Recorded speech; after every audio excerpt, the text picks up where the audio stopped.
I'm Cheryl Tagayas, the chair. I'm Renee Hamilton, member. Roxanne? Hi, I'm Roxanne Musto, and I'm a select board representative. Thank you. Tabor? I'm Tabor Keeling, member. And Josh? And I'm Josh Eckerly, your assistant director. And we are missing two members tonight, Dick Burke and Elaine Benson. So our next meeting dates are March 11th and April 8th. Looks good. Still good so far? March 11.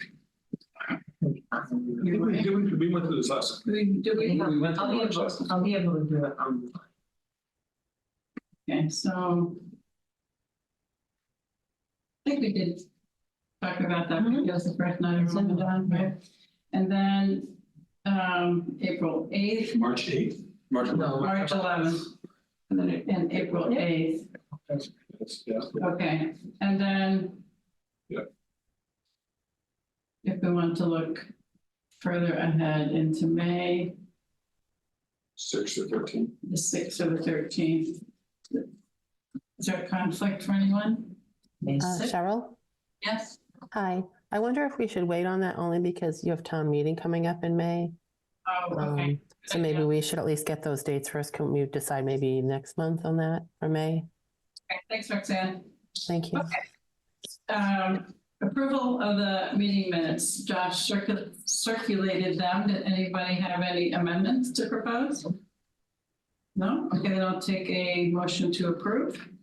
I'll make a motion to approve the minutes of January 18th, 2024.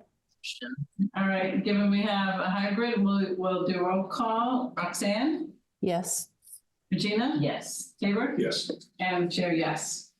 All right, you're all here for the discussion of town center? All right, so we will, is there anybody else on the Zoom? Just Maggie, I think she's typically just listening in. And so we'll hold on the citizen speak and staff update, and we'll go to the discussion of town center. Really, I had a quick update for the committee, and then we'll be happy to take your comments. At the last meeting, Chase Berkeley said he would take a look at the town center and the parking, the possibility of adding any Extra parking. parking on the Yeah, sidewalk. yeah, on this side of Canton Avenue, and I haven't received any updates yet, so I don't have any further update there. You saying on Canton Avenue or on this, In this area. on the driveway, right? Yeah. That's- I'll just call it the town hall campus, right? So the area around town hall. The other thing we talked about was giving an update to the select board and the planning board in terms of where we were. So I had a conversation with Nick Milano and Mike Zulis, and was joined by Chris Hodlin, trustee, and Will Adamczyk, the director of the library. And we discussed having an update presented to the select board on February 27th, I believe is that meeting, Roxanne? Do you know one on that date that you're aware of? Yes, that's the schedule, Tuesday, the 27th. So the 27th would be, and Roxanne, obviously you're welcome to provide the update as well as me. And we also were planning to have a trustee and hopefully the director there as well. And it would basically just be where we are to date with what we've done. And then just to see what they would like to do next, if they've have any suggestions for that. So that's the update for that. So what we've been doing with that is trying to help the library find additional places to park. Their ideal scenario is on the other side of Canton, on the library side of Canton Avenue, so that because the population that they find in most needs of parking when it's crowded is younger population, so people with strollers and young children and seniors. So parking and crossing Canton Avenue is a safety concern for them.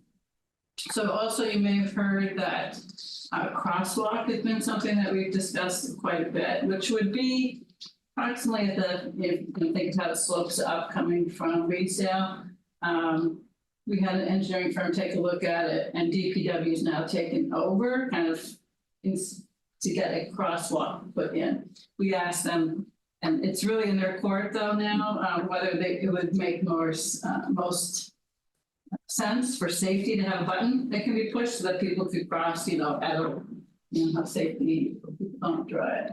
Just seeing a crosswalk, how drivers are. So, so that's in their hands, and I understand it's in the works, but exactly when it's going to happen, we don't know, right? It's just a sort of procurement process now. They've been waiting on some signatures from the town administrator, and then again, some budgets for the rapid flashing weekend. Okay. Administrator Milton also wanted to get curb cuts or sort of bump outs for the crosswalk. Right. So then the other piece is where could parking possibly go on the other side of Canton Avenue? There's really not too many locations there because there's that privately owned home. And then there's the town-owned property. And so the committee had been looking at the town-owned property, working with an engineering firm about the feasibility of putting parking there. And then because it slopes, there could be, it's expensive parking because of the structure you have to build. It's kind of similar to the way that they had to build it at the library itself because the way the land slopes down.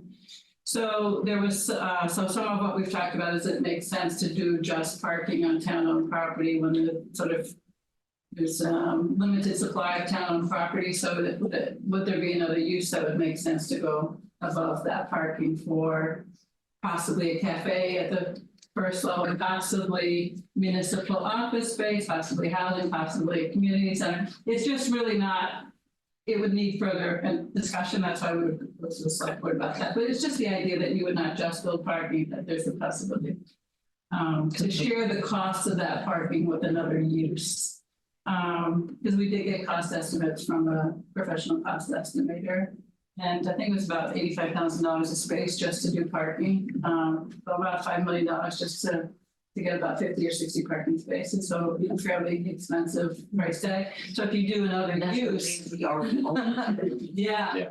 And so then if you do another use, you're kind of sharing it with the other use. And if you did something where maybe a public-private partnership, they could be some of the cost share with that. So that's the things that we wanted to share with the select board and say, this is as far as we've been able to take it. And if you're interested in us doing further work, or if you want to take it from here. So that's kind of, anybody else have anything you want to add to that? In terms of Roxanne, in terms of where we are with that? You really care about No, I think that's pretty accurate. I mean, the cost is a big factor, and we were going to look at putting more spaces right near town hall if possible. I think that's what we had talked about as well. That's maybe a part of the solution.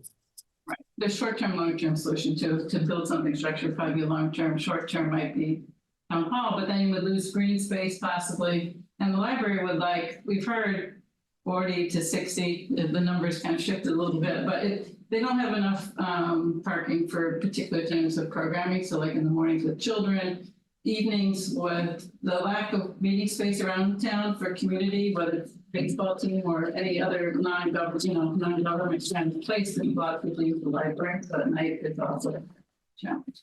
Okay, so with that, would you like to share anything with us?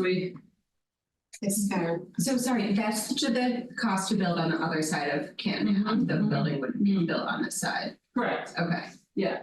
The only thing on this side is potentially adding some parking here around town hall, but that, there's a concern about the fire station. So is the safety, if you add more parking so the fire chief would have to be consulted about that. There's definitely no interest in losing the park space, where the basketball court is. In fact, the CPC, the Community Preservation Committee is just recommended funding that'll go to town meeting to improve the basketball court. So, and in our planning efforts, we've recommended enhancements of the park there. So not any parking in the park. So it's kind of tough to figure out where to add parking, but the DPW and the engineer will take a look and see if they can add it. So, but anything else was across the street. It's really, you know where the powder house is, the small little structure, the brick building. It's there, kind of right next to the yellow house in that thing. I think last meeting, we discussed doing a traffic count in this area, kind of looking at those numbers to see what would be feasible to add to the town hall campus. Parking count, The parking. Parking. Parking, yeah. Sorry, yes. Sorry. There you go. Did anything come of that discussion? Yeah, so there was some, Josh has done some of that. And this library has done some of it for their needs as well. What had been decided is let's get the fire station open, the construction workers won't be here anymore. And then let's take another look at it. So I don't think we've finalized that. lot right behind, so the fire personnel are behind the building and not competing with town hall. And once that has a time to settle, That's then. fun. Right, but I think now that the last meeting we had a month ago, it wasn't, so now it's easier to say, okay, this is fully occupied. And with that, where do we go? Yeah, we were advised by town officials, town employee officials, not committee folks, that we should really see once the construction vehicles are gone, to see, because there was a lot of parking, in places where it's not striped park, during the day when construction workers were here. So whether we have staff do that again, spend time on it, or whether we have consultant do some analysis, which is what we talked about too. We hadn't decided that yet. We thought we should get this update to the select board, get some guidance from them first. So, if there's capacity here, there's still the question of crossing Canton Avenue, is it worth waiting to see how a crosswalk works? Some of it is not even whether, how it is for people with young children and elders, there's just even a perception of safety. And they're going to want to park as close to as they can to. I do think though, we also point out that regardless whether or not we can park on this side and get customers, so to speak, to walk across the street, that their kids coming from school, when they come from Pierce High School, they're crossing the street anyway. And the ones from the high school walk down, don't want to go all the way down to Reedsdale to cross crosswalk. Right. So they cross wherever the hell they can. But if you gave them a crosswalk with a flashing light, maybe they would do that. I don't know. I know my kids go down to the crosswalk at the police station, Right. all the way down and travel up Canton. Good for your kids, because not everybody wants to go out of their way, right? Wow. I can tell you that. For their safety, that's the Yeah. rule in our home. That's I think the younger kids are more, Yeah. they're elementary, more inclined to follow the rules about. There are a lot of kids are walking Pierce up the Right, neighborhood, don't and follow. not along Reedsdale, and then there they are. Do we want to walk all the way down and back up, or? Could be teen century. Yeah, that's some of the feedback we got a few years ago. I think some of you, are you on the neighborhood association? Yeah. I think some of you may have been involved in those meetings where we had one with the youth and they talked about, Yeah. they don't, No. middle and high schoolers are not necessarily the rule followers that way, right? So that was one of the other reasons for the crosswalk, but the library has really, a number of times expressed concern for safety for those demographics. So, and their peak times, I have all that data with me with Josh, but I think 11 in the morning on certain On weekdays. Tuesday at 11 right? and then Thursdays. Which is kind of prime time for this parking area around Right. town hall anyway, because that's when people are coming and going, so it's. I'm sorry, I was just gonna say, where do the library employees park? Do they have them park off site? Well, they've told us Unions will they're park. unionized, so they can't dictate where they park. Could we ever put spots in on the road, put lines on the street where people do currently park at that time? So I have 3 very young children. I go to the library Tuesday at 11 and I did. So you know that, yeah. Yes, and I walk where there is not a Yeah. crosswalk because I have 3 kids Mm. who it's very heavy to push them up to the Sure, shore. yeah. And there's exactly, I'm very excited about the crosswalk, but I can see why people with young kids wouldn't want to park so far away to have to drive over, get their kids out of the car, put them in a stroller if they weren't going to bring a stroller. Or if, and either carry or corral them across and into the library. But maybe if there was more, if there was better marked parking where they currently park on Canton Ave, that would help. It's not well striped. Yeah, Part of that deal was to yeah. put the, what they call those little, the plastic bollards that are out there. Yes. And then, but they're there, but it's hard to see the stripes that are there. Yeah, there's some type of, these bump outs that Josh mentioned, at the crosswalk would be that you're extending the sidewalk into that parking area to give a little bit more protection. And there was some discussion about whether that could be done where those bollards are down by the entrance into the library, because that's where people it kind of cut over to make the right, just right-hand turn. So there's been discussion about those spaces they're the least utilized in the analysis that Josh did. And you know, I think it is because of the demographic, you know, like if you're someone, you know, an adult with not elderly and not with young children, you're probably fine parking in those spaces, right? But that's not the people that they need the parking for, you know, sort of unfortunately, right? But and to the point of the employees, it's been asked a few times. Yeah. And I don't know if there's any incentive that they can provide, but I mean, I'll say from the parking count analysis that I did, like long-term parkers, you know, typically it would be employees. Were pretty negligible in terms of the number of spots. It was about 5 to 6. So like that, moving them will not solve the problem at play, and it will also like reduce the working conditions for your library. And I think someone brought up the point that parking, if you actually go to the library parking lot, you pass that parking and then you have to come back and turn around. So it's really, you know, I don't have another 10 minutes to your trip. right. How many parking spaces does the library currently have? About 58. 58. So they want to more than double their capacity. Just about. I will say Tuesday at 11, there aren't 50 cars on the street. There are probably 10 to 15 on the street. Is the parking lot full then? The parking lot's full. Yeah. One of the things they told us is they would like to add more programming, they can't. Yeah. And there's a demand for more programming, because like people might want to sign up that aren't getting to sign up because they can only put so many slots open because they know that they have a problem. So, you know, it's a real resource, and it's a well-utilized resource in town. So I think there's a lot of support for the library. And this is, you know, I remember when they built the addition, you build it, they will come, and it's certainly the case there at the library. So if you want to tune into that on the 27th, if you know, I think if you support the crosswalk, it's moving ahead, so I don't think there's any worry about that. If you're concerned about how much parking might be added around here, you know, you could just, it's still well early enough to have your voices heard in that discussion. Right, so you could stay tuned to us or. One question I have, my house is the brown house, I don't know if you know, but it's like directly above what's there now, that long green shed. Oh, That's yeah. there. And I don't know, I'm assuming that's probably what would be part of whatever's going to be. That was suggested by someone, yeah.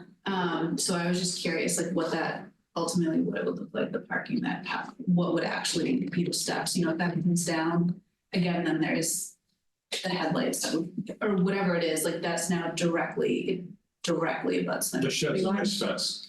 Yeah, essentially. So it is really long, it's like halfway my property. So it just means, and I know selfishly this doesn't necessarily impact everyone else. It's just, I am trying to understand like what that means, I guess, for my house. Yeah, so we haven't seen any layouts yet, and so once we do, you're certainly welcome to, you know, provide your input on that. You know, if there's enough, I don't know, have the dimensions offhand to know if there's enough room to have a nice landscape buffer, fence, or, you know, something else. But we haven't seen any layouts using that area yet. There's some dispute as to what was actually in the shed, whether it was needed to be there. Could it be, I mean, this is stuff that was gonna go to the DPW yard maybe, or? Yeah, I mean, I'll say like municipal storage areas, and don't look in our archives because that's also like jam-packed. there's not an appetite for us to reduce our storage capacity in the near future at all, nor has there been any discussion of what parking at that shed would look like. Well, Well, I think it's it's also, actually- that, what do you gain? Well, I think what was mentioned at the last meeting was the director of facilities, whose name I'm forgetting. Chris Had Hayden. mentioned something about that, about the parking, about the green building, about maybe having storage somewhere else, but that was just his thinking, I guess. It wasn't run through any channels yet, so I do think it's limited how much additional parking could be done here at town center without loss of green space. And you or- wouldn't have enough room for another aisle. To come in and do 3 rows of parking, you still only have the parking on either It's pretty side. narrow, so I don't know how you do it unless you have a tandem space, which people don't, unless you, again, have employees park tandem, and then if they're union, maybe they can't be parked in, so it becomes another question, but. It was certainly discussed during the fire station building committee meetings several years ago, and we, as a neighborhood, just wanted to make sure we understood what the goals were for that area, and the drawings, or as it is drawn now, was what was shared with us, especially considering the fire truck needing to exit that area and making it a do not enter, which absolutely nobody pays any attention to. So increasing the parking in that area will just increase traffic within the neighborhood. I thought the architect that was doing this did his quickie, then there's no way to actually get any additional spaces here. I thought so too, but from those original conversations, but just hearing the green shed come up in conversation again, we want to make sure we are listening and that we're not losing the integrity of the neighborhood and the traffic that's running through it. Okay, I see your hand, I see one more. Josh, can you ask the fire station building committee if they have that kind of a sketch? If they do have one, be worth, I don't recall seeing that, but I didn't attend all those meetings either, so. That's certainly not part of the current. Yeah. Roxanne, please go ahead. Thank you, Cheryl. So that came up, as you had said, when Chris Hayden had come here. He was just throwing out a bunch of ideas because he was mainly talking about moving certain departments to different locations. So that's really how it came up. It was just sort of thrown out as an idea that, MEMA is in there and their equipment is like generators and things like that, lights and things that could probably go down in DPW yard and free up space for the shed for his department, it sounded like. That his, because he doesn't really have a lot of room to, like a workshop kind of thing. So that's what that sounded like to me. Then he was talking about you might be able to free up a handful of spaces, but there was nothing more to that conversation. That was how he described it. As far as a few other things with the parking, right now, if you go to town hall, what I had brought up is when you go to town hall now, if there aren't spots right in the front, and don't forget, this is when the fire station was getting built, and so people were sort of, moving everywhere, not parking right there. Right along the driveway as you go out of town hall, heading to Canton Ave, there are often cars parked along that right-hand curb. And the question that I had brought up is, they're already parking there. Is it possible to move that curbing in a little bit to put parking on one side, like they're already parking now?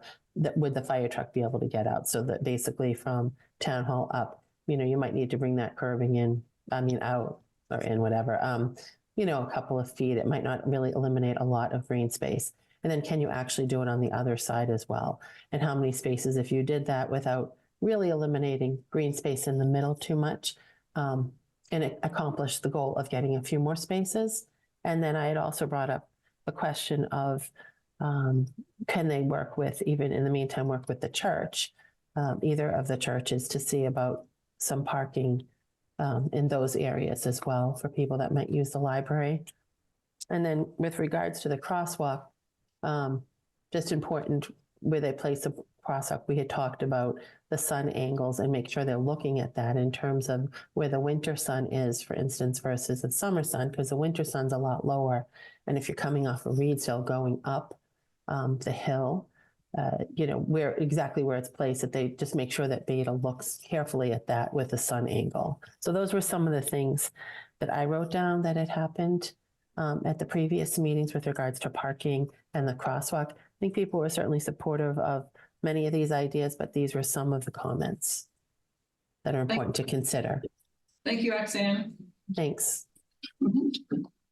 Okay, I think that's it for now. You heard what our next meeting dates are, and if you want to find out more, Josh can give you a little bit more of a heads up how much more sometimes we put it on the agenda so we can talk about it, but we may not have as much to talk about it one meeting over another. So check in with him and see how much. I think if anything pertains to town center, we are interested and you have the TCNA email address. If not, we can Do you have that, share Josh? that with. Yeah, if you don't mind just sharing it. Yeah, I would recommend, my email is very public, town website, half a dozen places. I've sent emails out to all the neighborhood association email lists we've had in the past and not received any response, so I may have an update if there isn't. Could I also just ask, so we were really talking, you did mention the other side where the basketball court is. At this point, there are no sort of additional plans developed other than maybe enhancing the basketball court. There's not, I know way back when we were having these meetings, you mentioned possibly trying to do a sidewalk of some sort.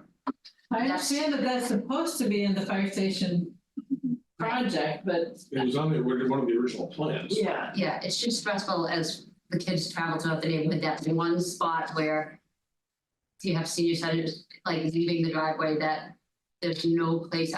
They've changed the bus stop. The bus stop used to be on Clapp Street, so I'd always think like, you can't walk home alone because there's no sidewalk to get home. That's not the issue anymore, but just even in leaving the neighborhood, it's an area where a lot of people tend to be leaving the senior center, and we just tell our kids to walk on the senior center front lawn because it's the safest. But it'd be great if on either side there could eventually be a sidewalk. We have advocated for that. You remember that planning? Yeah. Had suggested that, and we have, we could pick up that idea again, because that would really be a DPW next step again.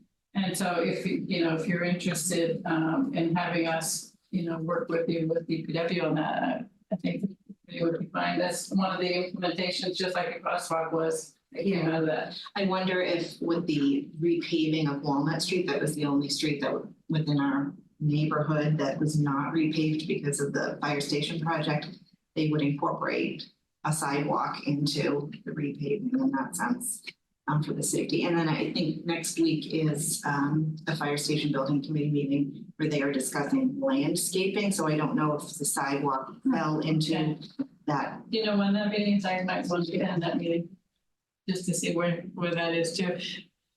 Sometimes things that we've talked about and they get included don't make it in the end, which becomes a surprise. Yeah. Was that through the sidewalk or that pathway, not quite a sidewalk, pathway through behind the fire station? Was that part of the one of the plans for playground there? Well, the sidewalk that was to connect like here The senior center here. to the senior center is supposed to be on the right next to the park, but it's part of the fire station project. And then we had asked them, to line it up so that when you cross, you go right to the senior center. But remember when we worked with MAPC on the planning around here, those sidewalks recommended on Walnut came out of that discussion. Right. But I thought part of it, and maybe it was Josh Fiala who was pushing to say, if you get the playground, then that is like the senior center, you get the playground, you get the basketball court, you get all these things. That's, I don't know, more check marks or something in the right boxes for you to get funding for things like that. Well, the CPC funding is not a sidewalk. Sidewalks wouldn't be eligible for CPC funding, but the park space is. So the town hall, so Nick Milano was the one who submitted the application for the improvements of basketball court, but it can be parks. Submit some application, that's who's next on it, but sidewalks, no. So that would have to. It's not a sidewalk. But there is the Complete Streets funding that they use. There's when they do repave the street. I don't know if they add the sidewalk, but certainly, They had the curbs. Yeah, they do ADA accessibility, that's Yeah. one of ours, they always add curb cuts and what, but, and try to repair sidewalks whenever they can, but it's a budget question. yeah, so it's a question of not having them and adding them. So, I think it would be beneficial for you to contact the, DPW or the executive, the administrator, Nick Milano about your request for the sidewalk there. But we're happy to try and support it, the planning work that we've done. Yeah, I mean, it's such a high traffic area, so, amongst other students, so it's. Well, I know that the side, on the side of the fire station was really to encourage some of the visitors of the Council on Aging to be able to cross the street and walk to the library, for instance. Having a sidewalk, Instead of walking through the parking lot. right, correct, having a Yeah. sidewalk that connects those. Well, town functions that are actually held at the Council on Aging, so that town employees So we got a obviously connection, walk right? over. Yeah. Yeah, The fire station meeting is Tuesday, February 27th, 7:00. oh, so it's the same as the Yeah. select board. All right, well, we'll have to see if we can get an update then from that meeting. I'll be at the select board in this. Okay, well, thanks for coming in. Yeah. Thank you very much. Just for outreach, the email I have is Town Center Association at Gmail, is that no longer applicable? I think that should. And is Justin Renz still the appropriate person? Yes. Town Center Association, Right. Thank you. Thank you. Take care. Thank you. Yeah. Thank you.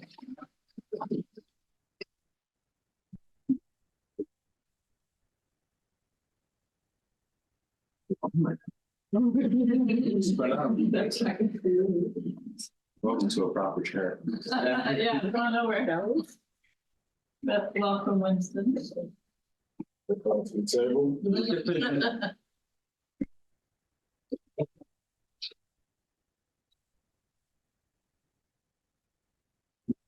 My pleasure to introduce the daily decommission, one of the mechanisms of parks.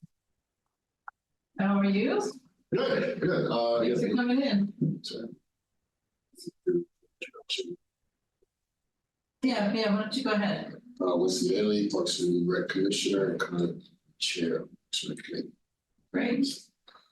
answer a few questions about where we are in terms of activities and needs for the parks and anything else that may come up. I'll answer as much as I can and anything I can't, and certainly follow up. Great, so, the Virginia probably filled you in, the master plan is getting a little bit dated now, coming on 10 years. Yeah. But it does, one of the topics that it includes is, open space and parks and recreation. And so we've been meeting with different groups or representatives for different aspects of the plan. So for trying to get a sense of where people who are sort of daily or weekly or monthly working on these things think things are, right? So we know that there's an open space plan being worked on, and someone who's from Parks is on that committee. I think it's Ted, yeah, and Chair Hall is the land board representative. So we know that's being worked on, and hopefully that'll help inform us too on this aspect of the update. But one of the questions I have is, do you folks have like strategic plan or master plan yourselves of what, because you have assets, right, that need to be improved upon. You can, now that we have CPC funding, you can apply, and there's been a lot of applications for improvements and added spaces like Beverly Park and so forth. So just tell us a little bit about how you proceed, The wish list. yeah, how you work through your wish list or your planning. Yeah, I think we do not have a strategic plan. That has not been the history of the Parks and Rec Department. Okay. This is going into my third year as a commissioner. Some of that time early on, sort of figuring out what's been done previously. And then we've got a couple of big projects that we really started to attack and jump on. And those have really taken up most of our time the last few years, although I think a strategic plan is actually a great idea. I think it's something been raised. So the bigger plans right now are for, let's say, for recreation. Our big things are learning programs. Our big push has been to expand the number of young kids we have in the program across the town, making sure we get as many young people as possible. So we could be able to expand like our basketball offerings. We're offering volleyball with one of the coaches at high school to make sure we get as many young people in as we can, but then we have use with space. So that's where sort of the lower dial field, the improvements of lower dial come in. Because although there may be all these, you may see some space around town, not all more things that we can use, that we do use. So lower dial has become really important to us in terms of us being able to use it almost year round. And that's where the idea of the fans come in. We're in the last stages of that. There have been some challenges against lower dial the last couple of years. So we have another walkthrough with the Department of Environmental Protection in the state. That's kind of our last, the last challenge where we can go and show us the ground and get that improved. So while we don't have a strategic plan, our big push is around recreational and participation and finding more space in the fields for our student programs. So I think we added 2 courts to Andrews in Stone. Hope to have an expansion over basketball, but then that takes more folks to be able to run the sites. Because right now, Paul DeParno is our chief of recreation, and we're going to run basketball at 2 sites. So our objective would be at both. So that's more expansion, more folks who will coach, more site coordinators, more referees, but so we can run. Do you interface or have any relationship with Cunningham Park and what they do there or their facilities there? We do a bit. So it's not always as direct. So the Cunningham Foundation is making some changes. They've taken out the batting cages and Did they just remove their tennis courts? yeah, batting cages, tennis courts. The And new directors, I mean, Tony Will and who's the other one? is it Gary? Gary Hart. Yeah. I know this No, one. it's very Yeah. Yeah, so they've changed their focus on what they want to do. So those batting cages, the hockey rink is gone, the tennis courts are gone. The other facilities at Cunningham are the softball field and baseball field. So the softball works with them on scheduling softball field, Milton High, baseball field, and so the things of the other little league teams in town. That's completely private. So we really can use whatever they allow us to use. We run camp in the summer, sort of in that lower area around the pool and that kind of a pool house. We run camp from there. We get time at the pool and we help to manage Cunningham pool as well with lifeguards and that scheduling through the summer, but that's not, we don't own it, so it's not. The lifeguards are Park and Rec, not Cunningham. Yeah, I think the lifeguards are Cunningham, but since we have our camp counselors on the side of them, scheduling for that. Right, okay. What about my kids are adults now, but when they were younger, my son played soccer, and sometimes they were down by that nursing home on the Brushell Road to Flatley Field. Flatley. Yeah, is that something that you can still use? We use Flatley. So soccer, I think right now has the largest need for fields. Okay. So when fall comes around every year, it's a zoo. Yeah. Soccer takes the brunt of activity throughout the town. It's the only fall sport. It's the sport that encompasses the largest ages and grades and groups. Well, my girls play soccer too, right? So that is one of the sports where you have both. Right. And so I think soccer in fall, I think there are 2,000 plus kids. Right. And so we've got Flatley. Where early on there was a conversation of possibly turfing Flatley to make it more usable. So the big thing with turfing Lower Guile and Flatley is that there are large periods of time where it's kind of because of being wet. Flatley is certainly wet. Yeah. Dirt, the ground they're just not great playing surfaces.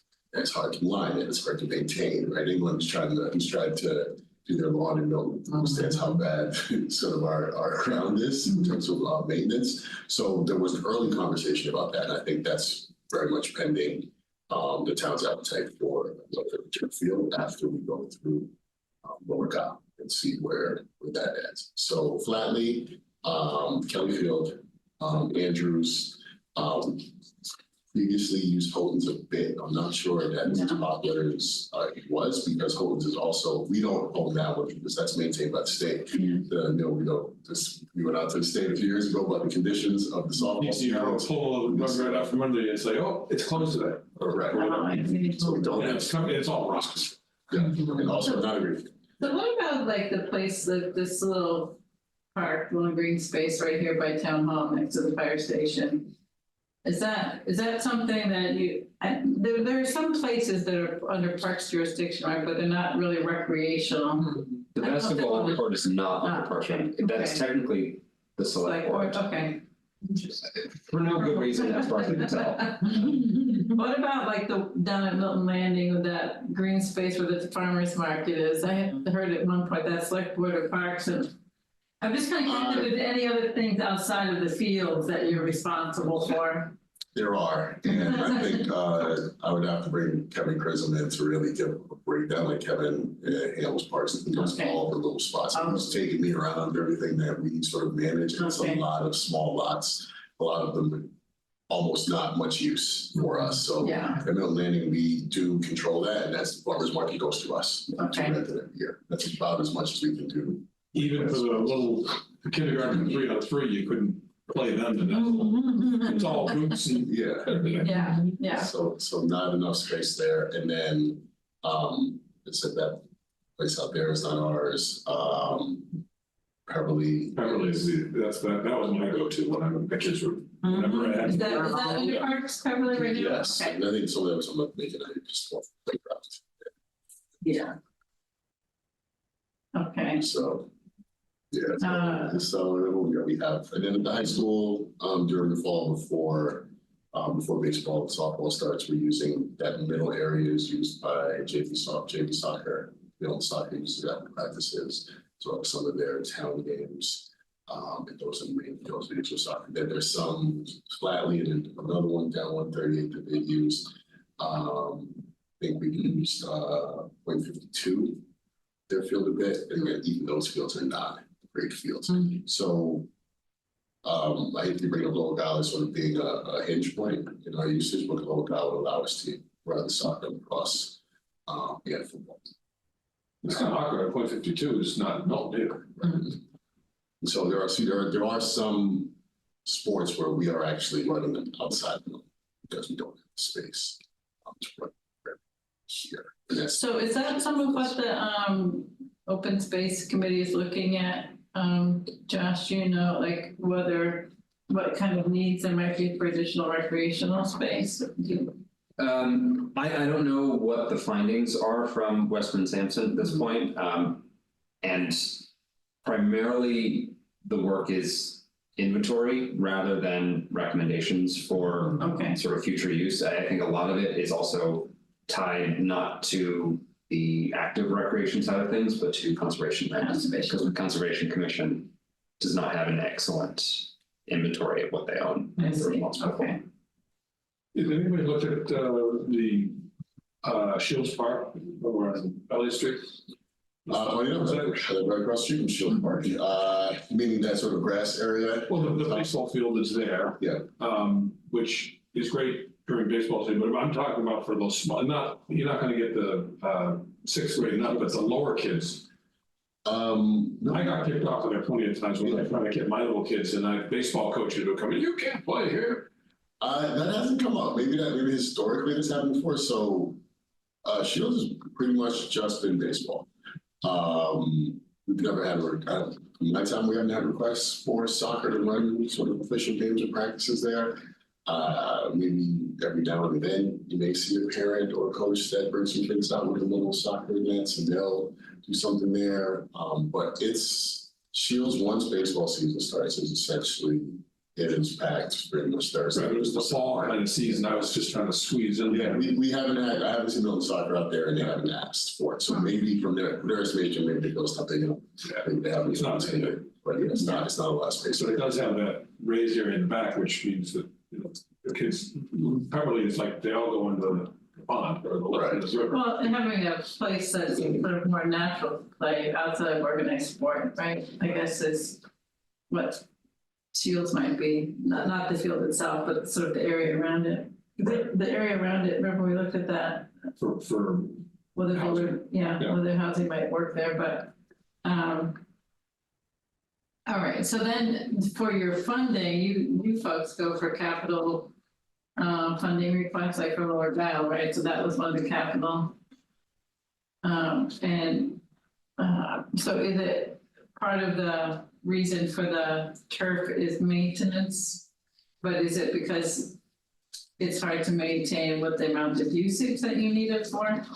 But that's tied to the fact of not having enough places to have organized sport? The Yeah. biggest part is usage. Yeah. The biggest part is usage in space in that field. Dirt, I mean, this other grass has been inserted there multiple times over the last 10 to 20 years. Has not worked out. Much harder to maintain, also very expensive to maintain.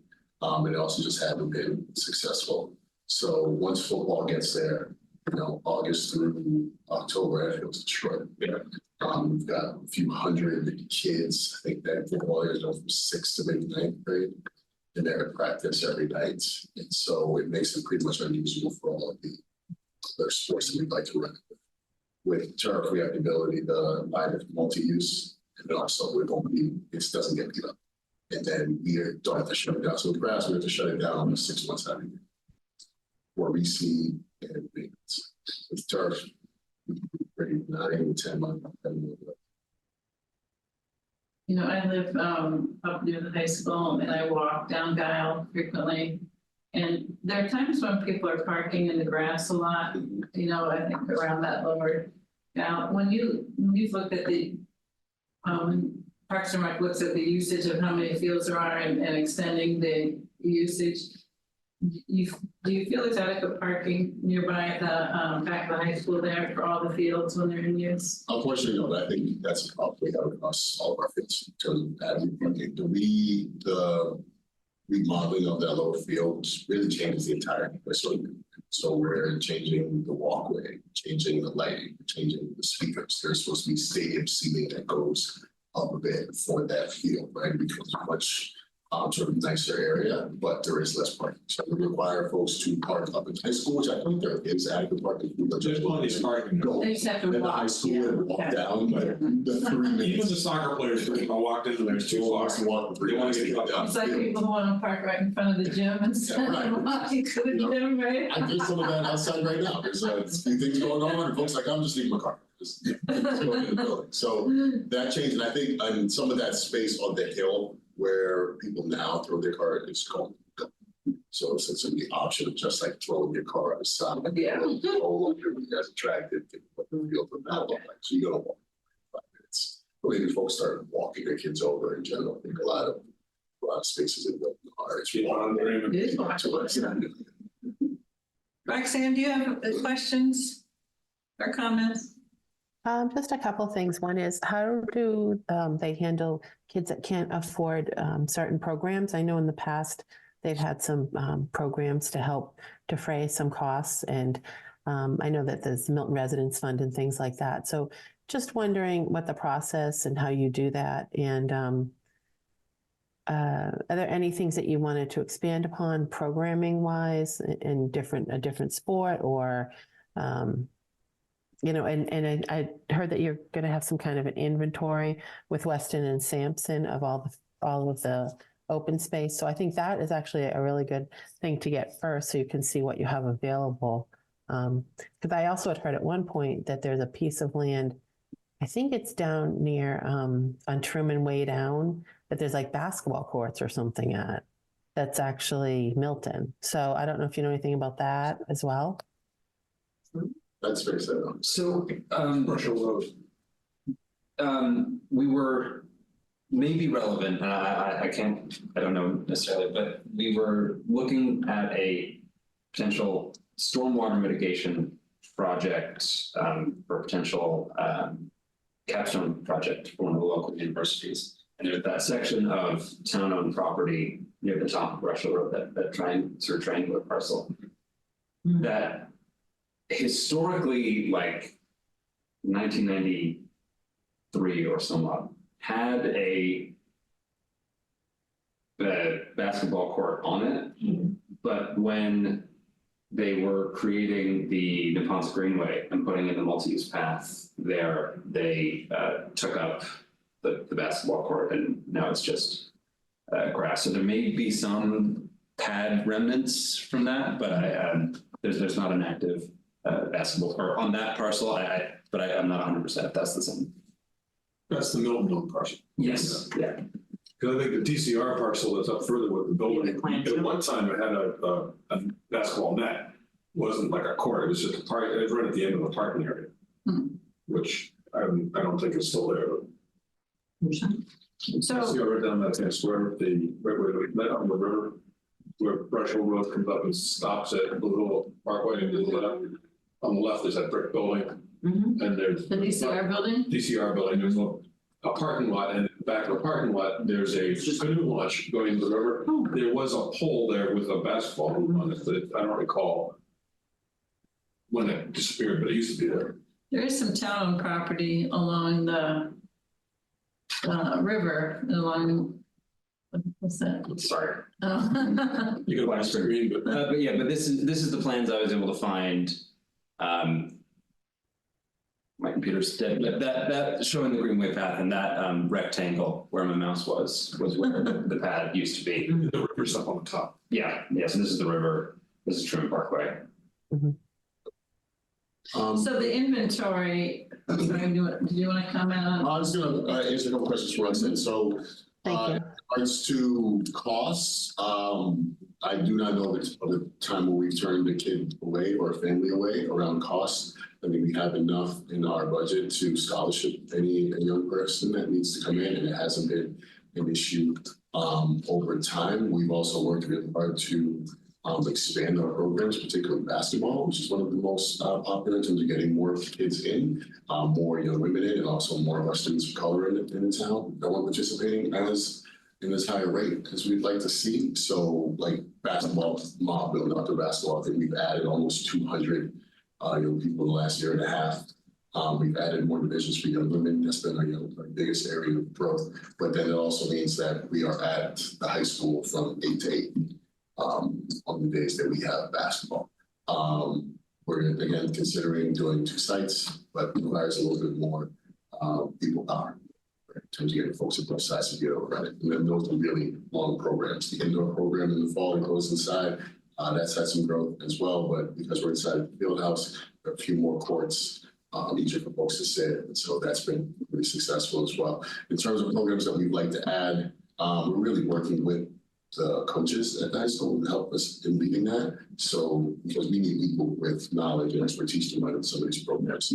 Our parents can be volunteers and help us with coaching, but we do need some guidance in terms of running the program. So volleyball has a big ask. We worked with the volleyball coach at the high school to run volleyball, I think a couple days this fall, and that was really popular. It's also a great growth area for young women. They're incredibly interested in volleyball. So I think it was grades 5 through 8 or 4 through 8. We had a program with a few hundred kids there during the volleyball thing is ramping up. We've had open gyms for volleyball players to come in. And so we're trying to work with UAD and new coaches about where do you need growth in what sport and where it can be at.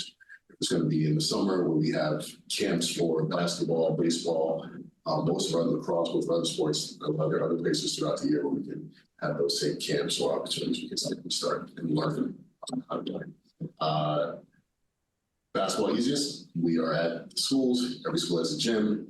We've expanded that. Like I myself have run a 6-week program for basketball. I ran that at Tucker, and that was K through 3, and that's about 60 to 80 kids for 6 weeks. We're trying to make sure that we are running programs in every part of town. Previously, Tucker did not have a basketball program there, and so we changed that and used Tucker as a site now. So we're at Tucker and probably not in Cunningham, being able to run more programs in places that are central. It's hopefully walkable and easier for everyone to get to. But we still have, I think, everything is not perfect. We still have some complaints from parents about the sign-up process. It's the feeling of, things go live at 7 a.m. and I have to jump on at 7 a.m. or 7 p.m. where we have it on and make sure I get in. My kid's not going to get in the wait list. We haven't been able to eliminate wait lists completely, but we certainly upped the number of kids who are not on the wait list. Right. So for basketball, I think across divisions, we probably ended up with 40 kids that were on wait lists that we couldn't find a spot for, but we're trying to work with families to get those kids in another league or another place, another space to have a chance to play. Are there indoor facilities? I think, again, going back to my own experiences, I think my son played basketball and they used the gym at St. Agatha's. Does that sound right? Was there?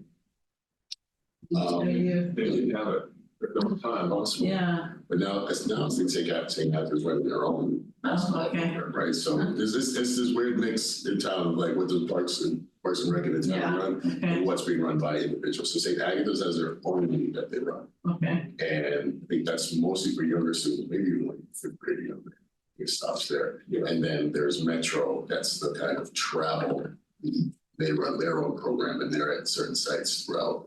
They'll use the field house and they'll use maybe even St. Agatha's and a few other gyms for practice. And they have a series of teams that we don't necessarily, we have no oversight.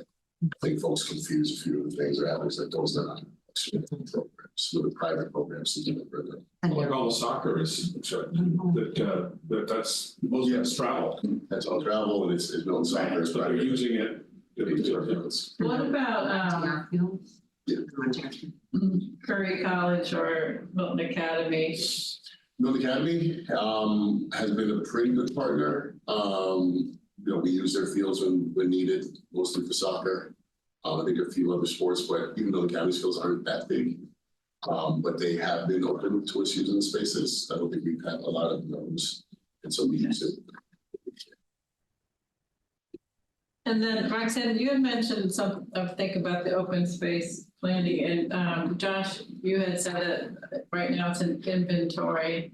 Is that inventory going to include like whose jurisdiction? There's some kind of conservation commission, some select board, some parks. So, and there does seem to be confusion about that at times. Yeah, I think I have an early version of it when I was discussing that project. So they have the name, the ownership, size, description with census data, and it's stuff that's owned by the Parks Commission or Parks and Rec, Conservation, and in watershed protection. Did that get updated after the land swap? Because I think there was some movement of some town. I mean, it's going on currently. So Oh, the inventory. I hope so.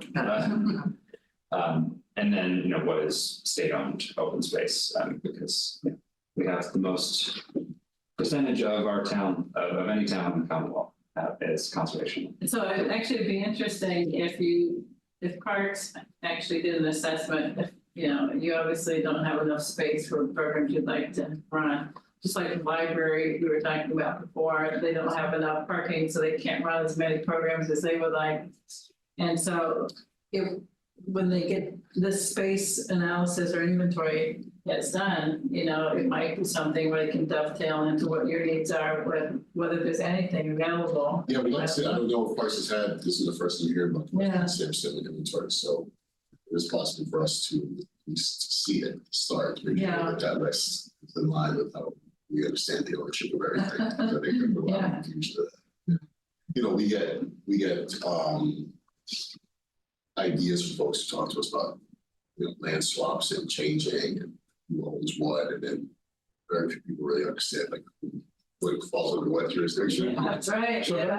actually, on our last meeting, we had Chris Hayden, who's the facilities manager for the town, and he questioned, I don't know what's going on.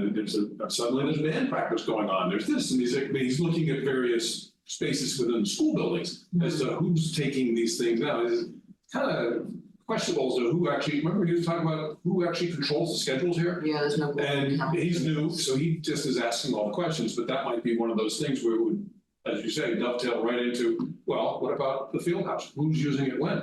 Look at that, we've got, 4 hours every Saturday morning or afternoon that it's not being used, and, maybe volleyball could jump in there then, or I'm just throwing those out as, if you Yeah. knew what the schedule looked like, you would see where the vacancies Right.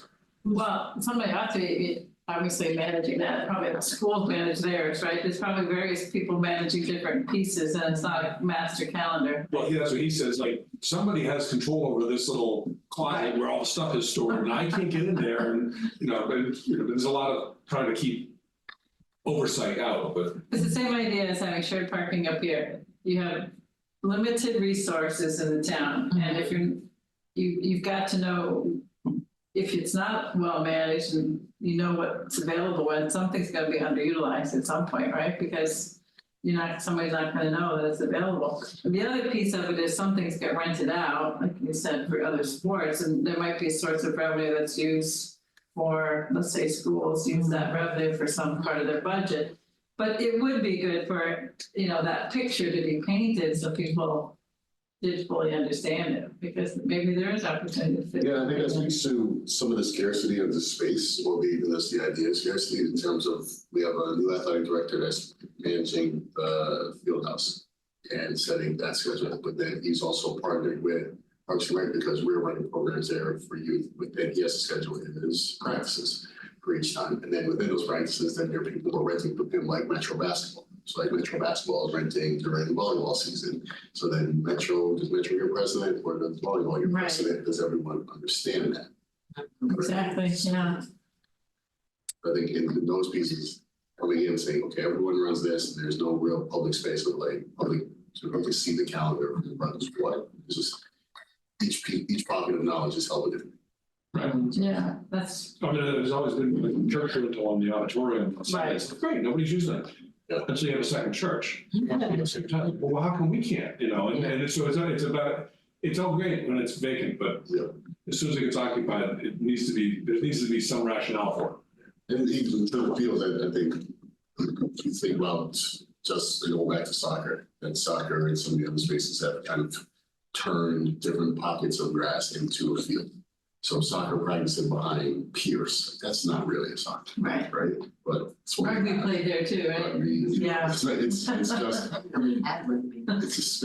space with some green, so let's use it. Right. Right, so I think, in terms of street plan for parks, good part would be in terms of saying, where can we build an actual facility? Yeah, like if you did that some planning and you said, just say for example, soccer, I think you said 2,000. And you said, here's our challenge with it, and here's what we would need in order to, or, volleyball has this challenge. And then you can start to see where you can pick up either outdoor space or indoor space time. Or in the case of indoor, probably time. Even outdoor maybe is something where if something came out of that open space inventory that you could use for some multiple programs, right? Then that could be part of your jurisdiction. Who knows, maybe you would have land in your jurisdiction you didn't know about, but.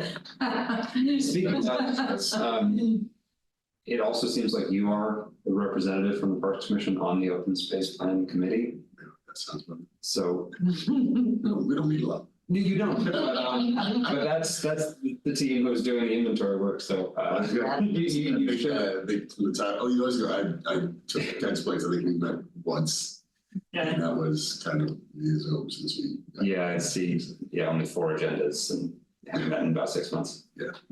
But it's mostly because the inventory process is long. And there's at least 1,200 parcels that they're managing. okay, For the well, inventory. So it's a lot of work. But it's not just like inventory, because like you say, you're doing some stuff at Tucker, but honestly, how many events could go on Tucker? You're probably only gonna be doing the elementary school age groups, because it's not that big a gym. right, Whether you're basketball, volleyball, whatever you're playing there. So you've got some size limitations. It's like fitting a big family into a 1-bedroom apartment. It's probably not practical. Let's go look at a bigger apartment. Right. And you already know what you need sort of intuitively. This inventory may not yield anything you don't already know. That's true, but I think we have to collectively rethink some of the spaces in terms of time and usage. It's like fingers crossed for that. I think that opens up a lot. Well, and seeing as a ex-soccer coach who was there 17 years, I think it was practice whatever you like, however you care. Grab any field you can. And if somebody kicks you off it, move to the next, which isn't a great way to manage it. 5 o'clock on a Tuesday afternoon, and all the parents are saying, what do you mean to show up? And, but there wasn't any inventory at the time, thinking, well, it would be good if you said, you can only practice at these fields. And then I don't have to, sell it to the parents and say, if you want your kid to play, that's the deal. Instead of, why did you choose it because it was near your house? And it gives everybody a little bit of an excuse, but it also probably takes a little bit of the heat off some of the fields that are getting overused on one side and maybe not used to their fullest extent on another. We got Roxanne. Yes, Roxanne? Thanks, Cheryl. So a couple other things I was going to say was that I know when my kids were younger, they used to go to Curry and used to do the T-ball on the field there. So I don't know if they still offer things like that at Curry. There's a new college president there. And he had also mentioned that, he certainly has had the field used by some of the Milton teams and things like that. So I don't know specifically which teams and things like that, but, might be worth having a conversation again with them on certain things. And then the other thing I was going to say, when you were talking about the basketball, I know when my kids were younger, I haven't been outside at Tucker in a while. I have, but I just don't remember seeing a basketball hoop. They never used to have one. All the other schools did. And when my kids were younger, I had actually purchased one and had to arrange it with the after school parents to bring in and out for the after school program. So I don't know, are they still doing anything like that? And the other question I have regarding that would be, have you been working with some of the after school programs to bring in some of these, sports programs and things like that at all the schools? So Tucker now does have a permanent basketball. Parents got together and built one, so there's a side next to the soccer pitch. That's great to hear, because it was a real struggle, I will tell you, when we tried to do that. A lot of people were very resistant from the neighborhood. We had really tried hard to do a permanent one, so I'm glad to hear that. So that one's been put up. I think it's not something we're running programming. It's more just recess. It's doing it after school, place for the kids to play basketball as well as just have a pitch. We have not had a partnership, an existing one right now. I think with anyone in the after school programs. I think the after school programs have been doing those directly throughout time. So I think whether it's Taekwondo, which I know they've had, chess, a few other activities, that's gone directly to ASC. Running club, yeah, girls run. ASC has handled those relationships with outside vendors directly, and not so much with Parks. See, Parks we don't have, internal coaches or folks who run programs, right? We start a program, we're going to be working on high schoolers that work for us, the juniors and seniors that are old enough to work for us, and then we're going to have parent volunteers and local town volunteers. We have a few folks that have run programs for us over the years, and then we kind of bring them back every year and get the programs again. But we don't have, it's not like person have just like a Taekwondo coach that committed Taekwondo and everywhere they have. It's really kind of, we're running pretty lean. 3 people that are running all of our programs in administration, and then everyone that works sort of seasonally. We also oversee the Wildcat Den, which is our version of the youth center. That started a few years ago. Folks are basically looking for where can our middle schoolers go. There's a big overflow for the library for 6th to 8th grade. We have the Wildcat Den, we have space at the bottom of the church. And every day that's getting somewhere between 15 to 35 kids. So we've had some really good people who run that program, but it's very specific hours after school. We're going about 2:30 to 6. And it's part-time, so it's hard to keep folks permanently. We had a great person running it the last 2 years, and now we have a man from Curry who's doing it as a school. He's really good as well, keeping the relationships. So he's graduating from Curry, so he's not going to be that long. Maybe he sticks around for a little bit. We're hopeful, but I think we all know it's not a long-term solution for finding space for teenagers. I was gonna say, I think it's great with the few people that you have running the programs, in charge, like 3 or 4 people setting up all these programs. It's a lot that they do. It's a lot that the parks do with, the little amount of people that are doing it. So that's great to hear. I was wondering, I know there's some summer, I think, activities for seniors, but is there any programming for seniors that's sort of more exercise related, or do they just do that at the Council on Aging? Thanks to the Council on Aging, seniors have come to us recently about pickleball. Oh, yeah, So we've helped them to maintain and set up pickleball at Kelly Field. okay, They have the outdoor kind of storage for all the equipment. We help them get storage lockers there. They're out there on pickleball, particularly in the summer. I think we start really early, like 6 a.m. Kelly. Kelly, yeah, Kelly. Well, I saw the neighbors. I was thinking of playing with the basketball. Right. Yeah. And they've also, they got some of they did a visual CPC, they did some money to do a survey for other areas around town that are viable for pickleball. I don't know what the results have been, but there was the folks were excited about pickleball, and then the also let us know that don't not play pickleball anymore. So it's again. noise, I think was the, Yeah. Very noisy. yeah,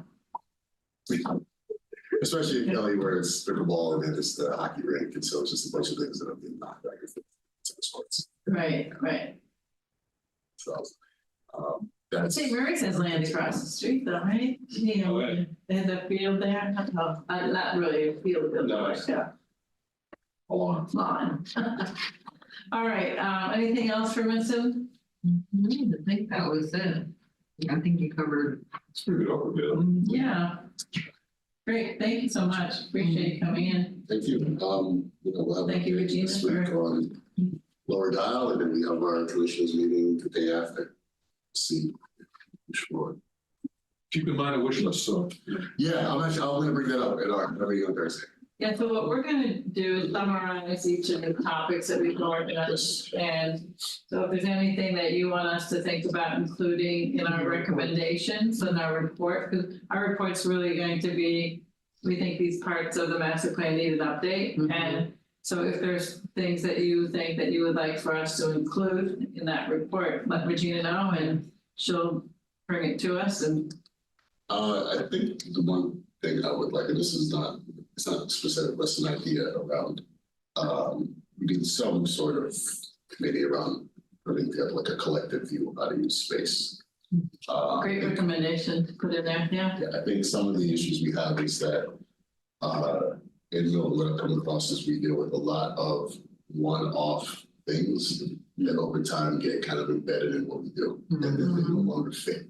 And so something didn't work out for one group 15 years ago, so they built something else. Yeah. And we deal with that, but it's not connected to anything else. And then, someone else comes up with another idea and they run their thing until their kids are gone, until they leave town. Yeah, and kind of exactly, all that. yeah. So we have just all these pieces of different ideas that do not connect, and no one knows how all these things It's go. almost the same thing that Chris Hayden was saying last week, all about different spaces, Yeah. still spaces in town. Yeah. Thinking, what are we doing all this stuff? I've only been here 9 months, but I still don't get it. Right. That's That's really hard. It's like, so we have example, so we have a brand new baseball field at Geo Field, but it's not big enough to use past Little League. Right? So if we had talked collectively about, okay, how do we put this field in so that we can use it for a while? I think we also Yeah. And get, rentals or revenue or just more usage out of it. How we have done that, if possible, not that it would have worked that way, but nice for that to be a part of sort of collective idea. So all of those things together. Well, you're absolutely right about the way some things get done, I think, in municipal government, like the fire station, they think about the fire station. That's it, like we asked them to think a little bit beyond the fire station, like right here. But it's not in their budget or it's not in the scope, and it is something I think that does, hopefully it can fall upon town administrator or consolidated facilities, parks department, so like town government pieces. It would be great to figure out how that could work. Yeah, some idea like coming out, how do we bring Cunningham Pool more into some partnerships with the town.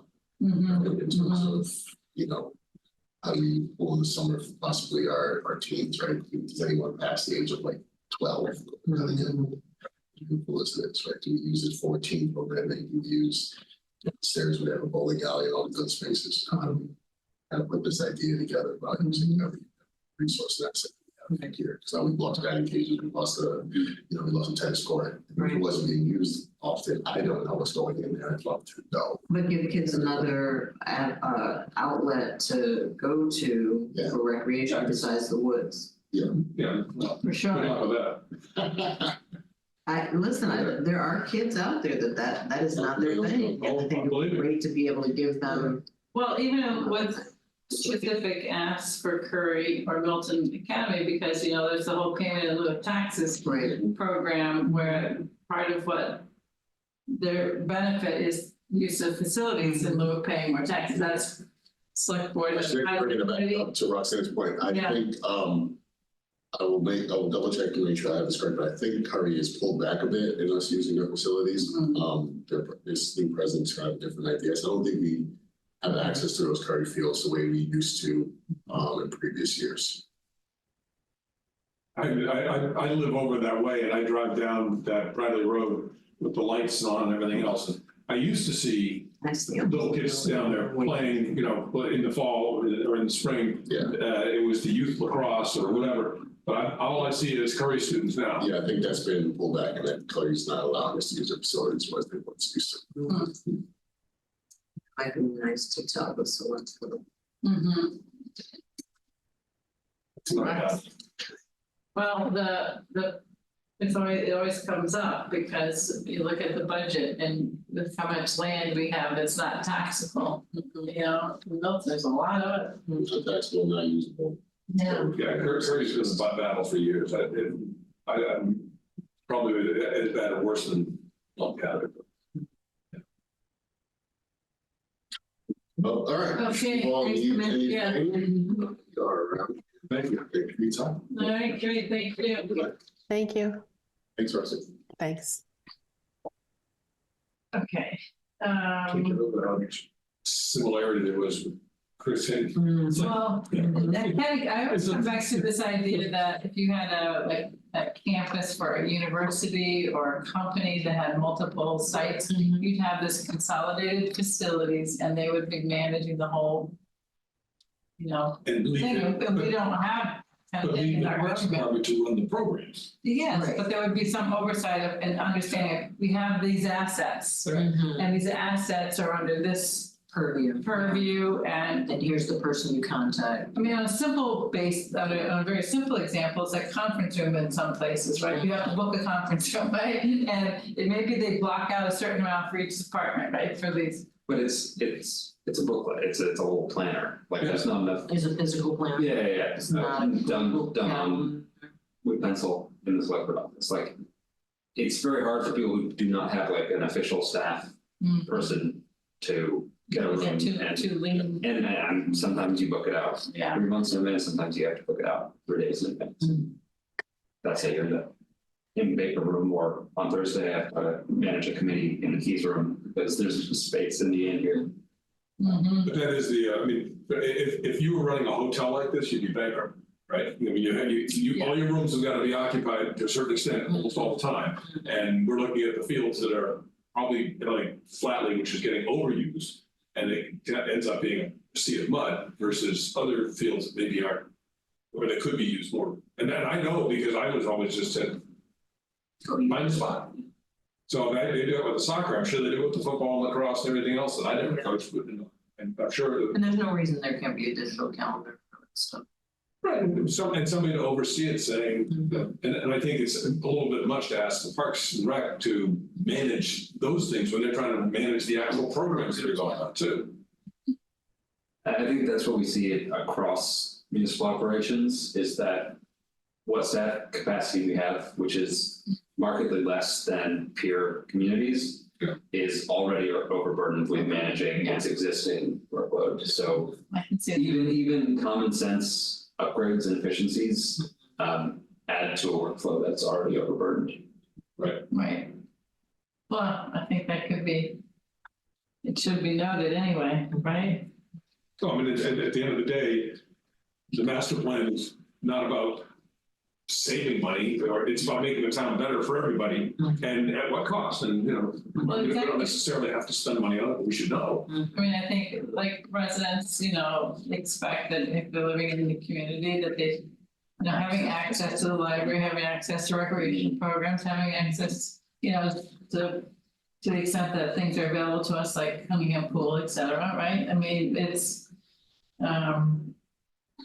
some expectation of a community in which you live, right? So if it's that, because we're stretched too thin on our dollars everywhere else, how to, is there a way to help correct that? You go right for me. But all right, so on,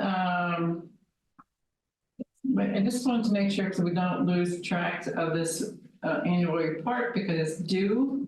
So on the item 7 on the agenda, it's kind of short. I don't go into as much detail in the past as some of the others have. Acceptable to everyone? Perfect. Everybody with you. I mean, you covered all of the things that we've worked on, yeah. At the end of the day, the whole document speaks to new master plan, up, down, what are we doing? And here's some of the things that we did to get there, but it's not our choice, it's yours, you're the selectmen, so select what you've got to figure out. I think he does a pretty good job of it. Okay. I don't know if there's something in there with invested, but probably is. And then we'll just add Parks Commission for the open space and recreation. Roxanne, are you good with the annual report draft that I circulated? Yeah, just have a question on the part with specifically the bike and master plan. Do we want to say in its attachments or anything? I mean, because it sounds like, I know we approved it, but we also wanted to make sure that people, so I don't know if we need to put it there or not, but, or something to that effect, because we want people to know that, there was a lot of input on that we had a lot of different letters with that. So how do we denote that somehow? I guess what we could say is the committee provided, I don't know, collected input, but. And Or as part of that, part of the. Or something? Yeah, just something to denote that there is, further documentation so that people know that there is some backup from the neighborhoods and the different people that wrote in. So what do you think about what Josh has on the screen, Roxanne? Provided, I'm sorry. Sorry, I'm trying to make it more readable, but that process. Thank you. Let me just say. Do community input or other terminology.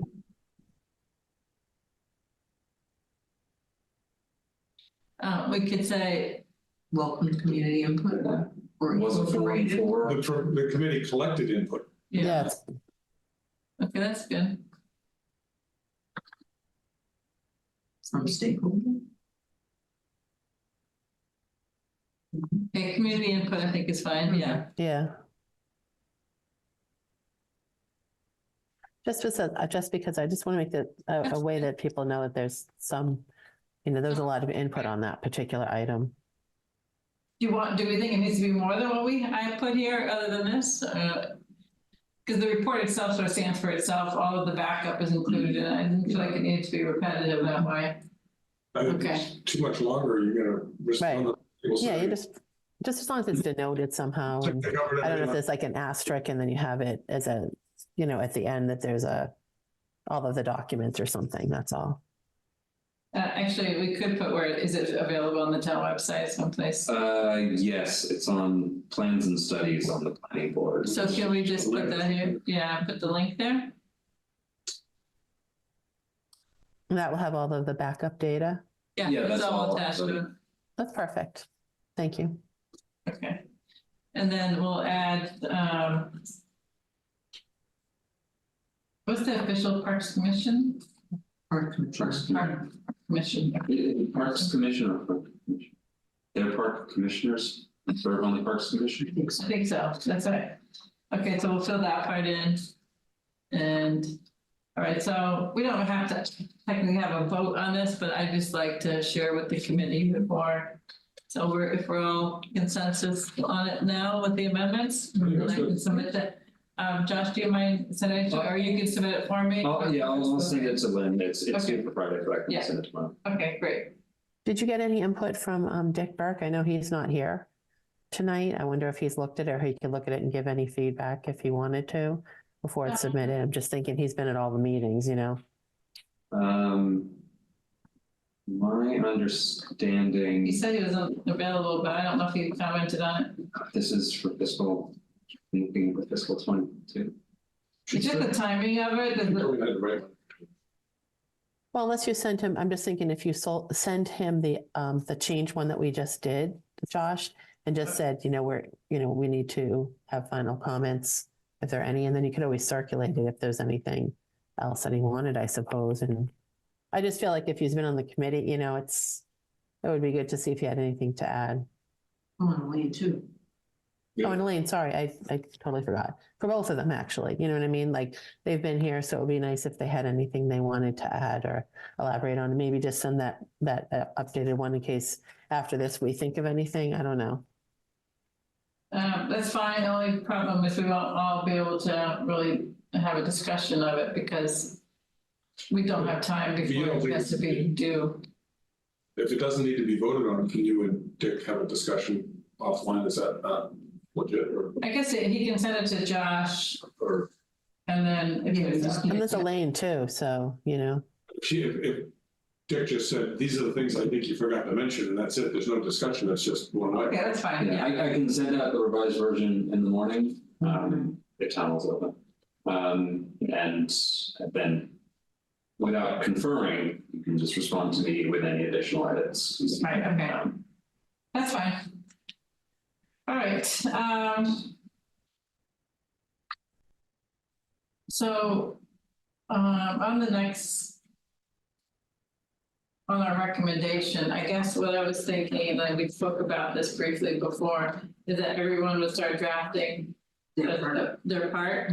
And I'm thinking we don't have actually that many more meetings left. And so we should try and set a schedule for ourselves to have a draft, that everybody starts a draft. And so if we look at, we know that housing was Elaine. Transportation was Dick, right?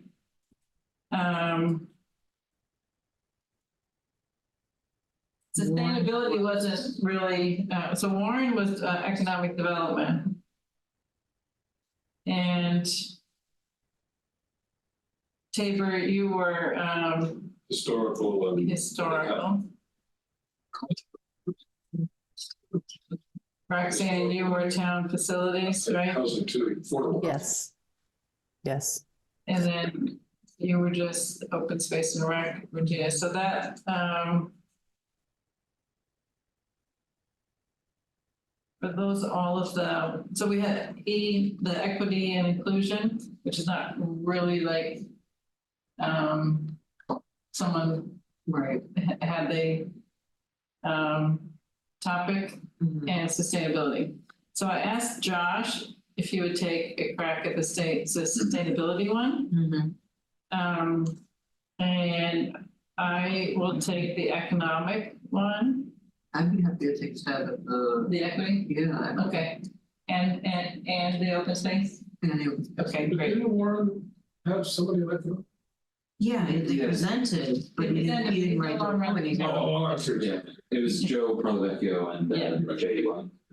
I didn't put names, so I thought it's better just to put the affiliation. So, okay, Regina, so you'll take that. Do you want the names in the actual report though? Yeah, I think we can put them in the actual report for sure. And I'm thinking, I think Josh, you did a draft and you do a detailed meeting minutes, we can use those for the, but I don't think more than a page No, for each absolutely. topic, and maybe, we need to refer back also to our spreadsheet and just kind of get an idea, kind of maybe a small paragraph summarizing a spreadsheet. So that, we'll have that as an appendix. So I guess I also was thinking, my sense from our discussions, and we'll definitely need everybody, we want Elaine and Dick to participate in this. My sense is we've discussed that we want, we will recommend limited updates and not a full rewrite. And then we have to make a decision about a recommendation for this committee, whether it should continue. I think we should think about if it continues, maybe a slightly different charge we'd want to recommend, and with respect to the categories of expertise people have, because maybe we want to add some things that's currently not in that list. Then the question is, what do we recommend in terms of how it gets updated? Should it be a new committee? Should it be this committee slightly reconstituted? So I think, Regina, it'd be interesting what you think, since, and Roxanne, your newer members, like coming in, the learning curve on it. I think I would recommend that at least 50% of the committee be drawn from. New. Well, no, at least 50% be drawn from our current committee, just because of the learning curve. It, you know, I've been on for a year and some change, like a year and a half, and it's a pretty steep learning curve. It really is. I think, you know, I mean, not to knock Cheryl, but she's been chair, and, you know, these things tend to rise to the level of maybe your concern more than others, and it wouldn't be a bad idea if we all, I'm just saying, to flush out the old and you bring on the new, new ideas come in. Well, I think though, like, maybe it's like the three of us who've been on since the beginning that Makes the most sense. that go off, Right. and then people who've come on, or, you know, I mean, Dick can speak for himself if he wants to continue on. I've been the planning board representative, and I had wanted at when I was chair of the planning board, not to be the representative, but no one would take it. And then of late, there was interest in taking it, but I felt like it was so close to this point of where we are that it wasn't necessarily the best timing for it. But going forward, you know, having someone else be the representative from the planning board makes a lot of sense. We've had 3 different representatives from the select board on it. But having somebody with the history, I think is good, and having Training expertise, I think that is the really important part, I think, for especially the chair, but if we do have someone who has that incredible wealth of knowledge, that has been, I think, invaluable. But I think if we have people with expertise in each of the categories that we just talked about, that would be beneficial too, right? So, and maybe it's having somebody from parks as one of the categories, not just, you know, select board and planning board. You know, not that you want to add too many more committees for folks, but having somebody who has some involvement in it anyway, could be beneficial. Well, the other thing I was thinking, and this is just to go back to planning, select, whatever to say, maybe it's not, or parks, that it's not important to have every group represented every meeting. So if we're looking at 11 meetings a year, or however 10 meetings a week, whatever we have, maybe only half of those meetings are really important for planning or parks or select board. I think select board kind of overrules everything, but still, maybe there are things that would be more important just to have the parks on, but planning isn't necessary for this because we're doing something else. I don't know. And that would take, you know, some of the burden off of being on 18 million committees. Yeah, like, so I'm the planning board representative to the CPC as well. And so I've got, you know, meetings every week, pretty much, you know, being on the multiple committees, but so that's why I said, you know, I don't know how many other things they serve on. We know that they serve on open space. So, but I think now we know a lot more, and, you know, we've heard from MAPC that they felt like this, our work on this committee, you know, is something that they recommended, you know, how the committee works to other communities. So I think we could pass off, to what we've learned, in terms of, one of the things I think has been helpful is having funding. And I said that, when you and I participated in that. Yeah, right in the beginning, seeking that funding so that we can help with advanced things with studies is something that I would definitely continue to recommend. Because in the beginning, it was $125,000 for the master plan. That's right, yeah, yeah. And I think a number of people are the that's it, we're all done, we don't have to pay for it anymore.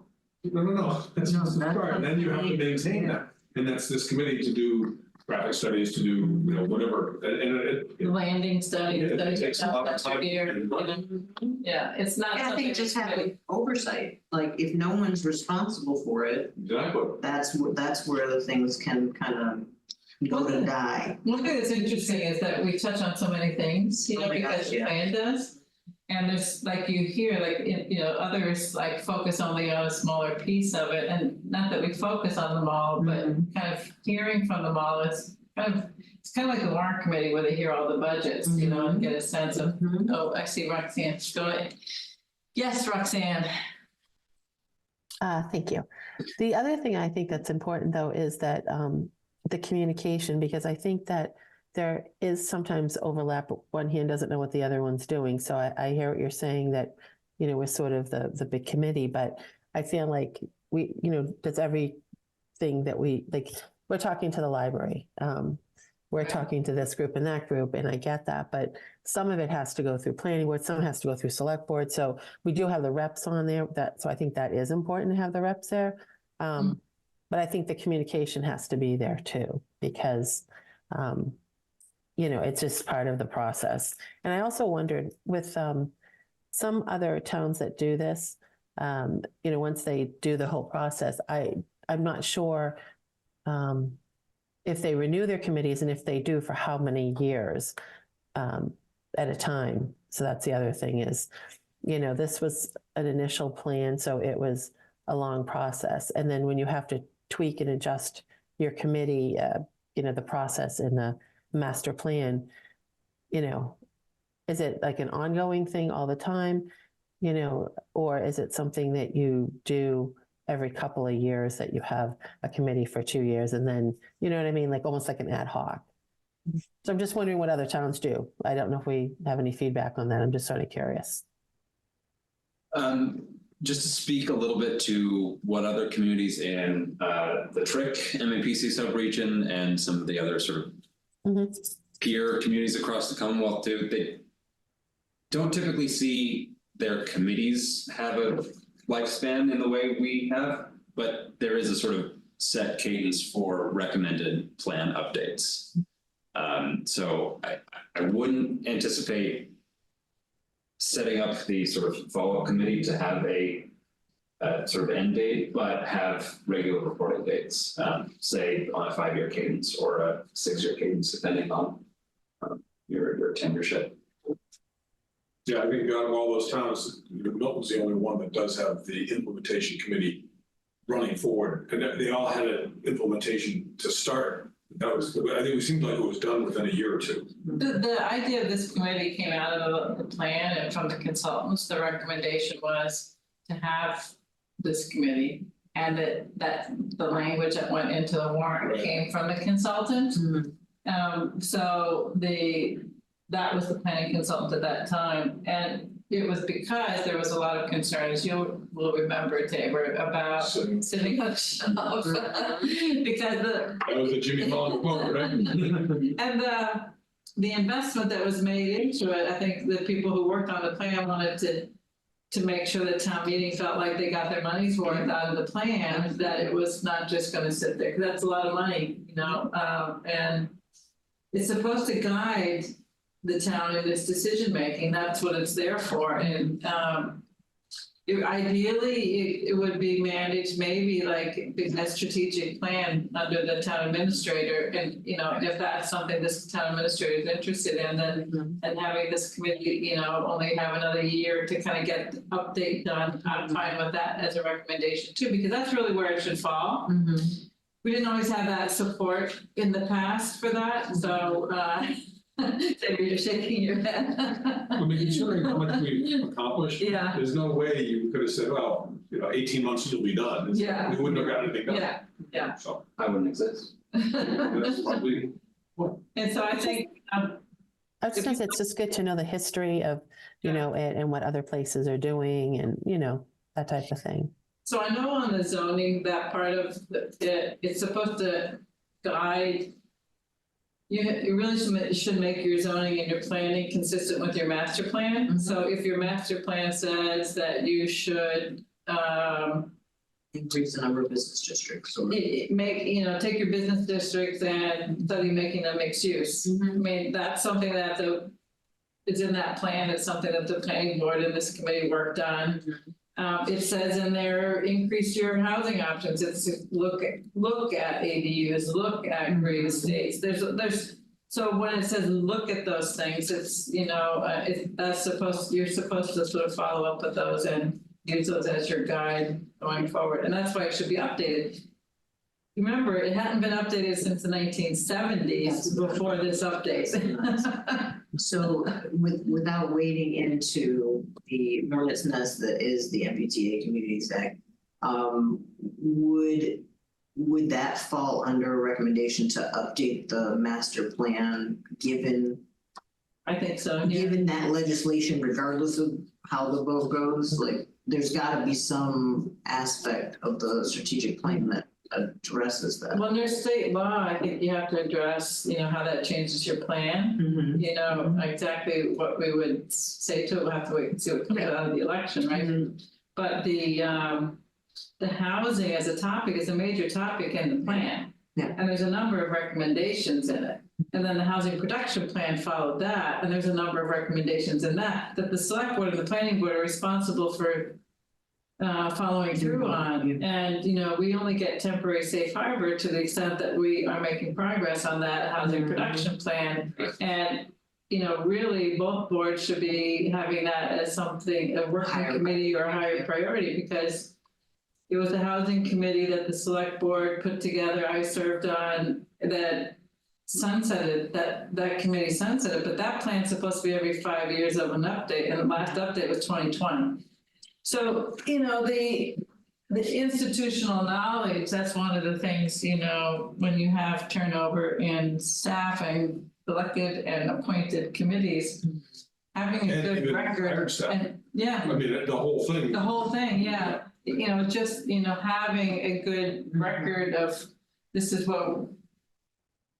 Because it shouldn't be that gets revisited necessarily every time someone new comes in. I mean, that was the decision-making structure, and if it's a plan that lasts a certain amount of time, then it shouldn't be necessarily somebody new comes in, so I don't like that plan, I'm not gonna do it anymore, right? So, but, I mean, maybe.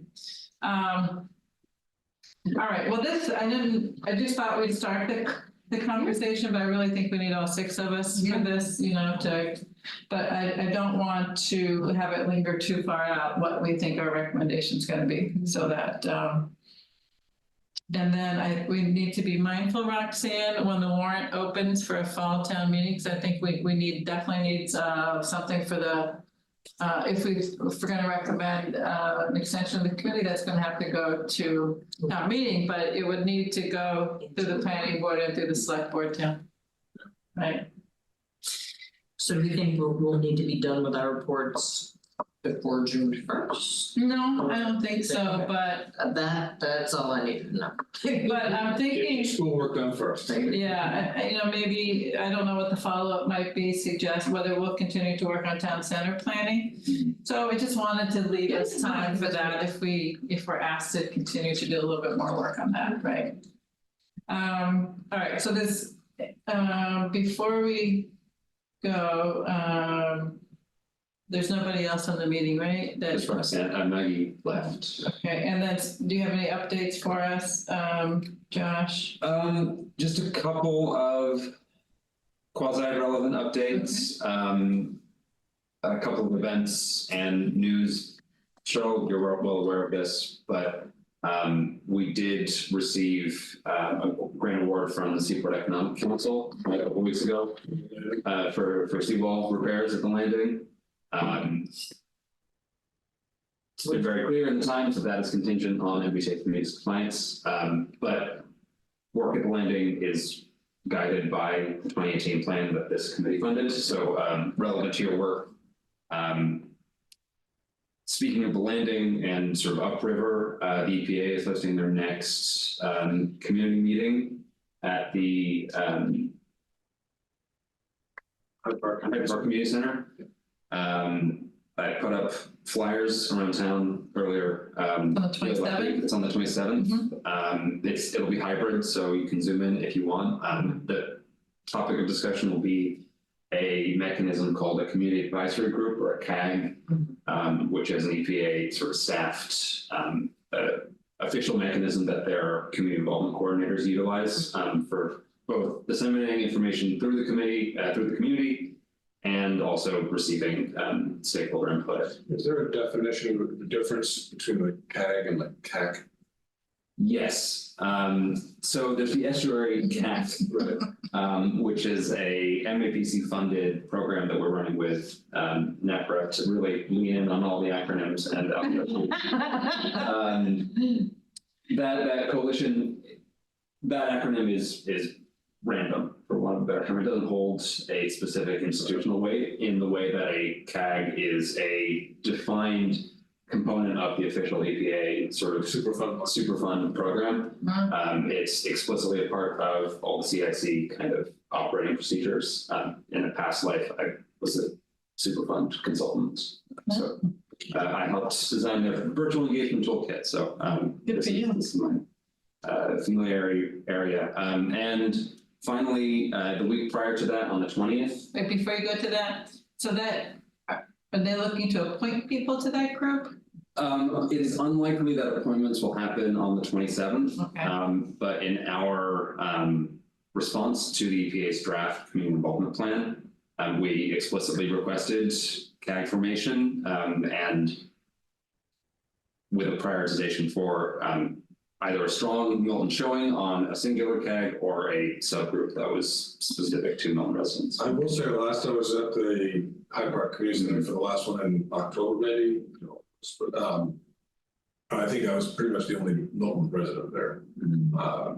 I wanted to go, but now it's at the same time that I'm going to go to the select board for this. So I'm Yeah, gonna it's the have, same night, yep. Exciting thing though. so that's unfortunate because I put it in my calendar. I really wanted to. It'd be great more, we can get that out. Yeah, so Yeah, I'm available that week, so I was gonna go to it, but speaking of the CAC, we met last week at the North Quincy Library and disseminated this information to other stakeholders. So Arthur Doyle was there.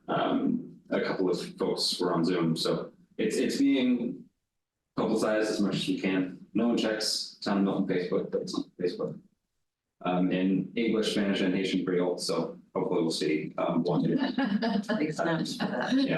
To that end, I was telling Tabor, but we had put in a regional technical assistance application to MAPC for a language access study. So it'll be across the sort of South Shore region to identify all the languages spoken, because the census just says English, Spanish, or other, which is absurd and really terrible. there's such a big category. Yeah, other is huge, surprisingly. And then multiple languages, like it's really, we don't have granular data that we need to help either when there's geographic sort of projects in neighborhoods with limited English proficiency, we can maximize translation sort of focus, as well as a region go into sort of larger joint purchasing agreements for translation services. Our hope is to get a system like City of Newton and a lot of other communities have, where we can have a on-call translation for when that's needed. But it's still early days, that hasn't been a word yet. I was thinking too, that could be helpful for getting, some people might be more likely to get involved in town committees or town meeting or other things, right? They're not always representative, all too representative of the whole community. Absolutely. But like, it doesn't just happen because we translate things, it has to be really a lot more active. You know, we translated the MBTA community survey into Chinese, Vietnamese, Haitian Creole, and Spanish and French. And the only people who took the survey took it in English. So we're still, translation is You just can't get one, them to. is just one component of actually sort of getting full community outreach. Great. And then the week prior to the 27th will be our final community meeting for the microgrid project. I don't know. So that'll be in the Keys room on Tuesday, the 20th. So a week from tomorrow. Okay, looking at it right now. This is the third of three meetings that will be reviewing the draft feasibility analysis that is online at townofmilton.org/microgrid. It's 35 pages, all super interesting, I promise. Right. But that includes also financial pro formas for what we can expect from the project. There's about $400,000 in terms of a gap for funding. Everything else sort of pays for itself through the existing loan and incentive structure for about $3 and some change million for full implementation out of microgrid. The very first step of the sort of implementation project has started. We were awarded $150,000 from the Mass Clean Energy Center through their Empower program, which is specific to helping EJ communities to work explicitly with Winter Valley on all the sort of permitting and service agreement work to get their solar panels installed and energy storage systems installed, as well as to pilot a pretty innovative project that Chinatown is working on as well. We share the same consultant to see folks who are on utility allowances receive direct financial payouts that are representative of the efficiency savings that they get. So it's a convoluted sort of financial and utilities mechanism, but we've got the Commonwealth's experts on it. So that's a really exciting grant that we were awarded. Again, with some compliance strings. Yeah, I mean, it's a major utility project, so that'll have to be a capital thing. It can't be CPC funded. It can hypothetically be an MVP, municipal vulnerability preparedness ask, or a sort of a MassWorks type grant. State. All state funds, all contingent on yes. So the funding for a project like this is typically going to be through a discretionary program, and some of those are more limited. But And competitive? highly. But so far we've won all the ones I've applied to. So I've got a track record. That's great. Yeah, which is we all earn far more to the town than we cost you. So don't hesitate to try and earn more staff. Is that benefit gonna be available to individual homeowners or just large? So The larger communities like Winter Valley or? So the Empower program is specific to folks who are on utility allowances, which is those in Winter Valley's HUD program, and they're on a master meter as well. So it's not really relevant to individual owners. But as we see potential master meter buildings develop in Milton, I think it can apply to those as well. Especially at end of this week, we're expecting is the deadline for town farm proposals. So I'm curious. that project will likely be benefited by the outcomes of the Empower program. And there'll be food provided at the microgrid thing, so. It always helps. Yeah, food, large format prints, and translations into Spanish. There we go. Lots of updates. Thanks. Yes. Appreciate it. Yeah, good work. Okay. I think we've pretty much talked about the upcoming agenda, so I think we're good. Right? for tonight at 9:01. How do you like that? Huh? Second. Give a second. Okay. Josh, you're good? Yeah. Yes, ma'am. Okay. Do we need to vote? I mean, do we need to say? Yeah. So Roxanne, Yes. Tabor, Yes. Regina, and the Yes, chair, yes. Thanks, everyone. thank Thank you. you. Thank you. That's exciting. I'm glad we talked about that. So. Because I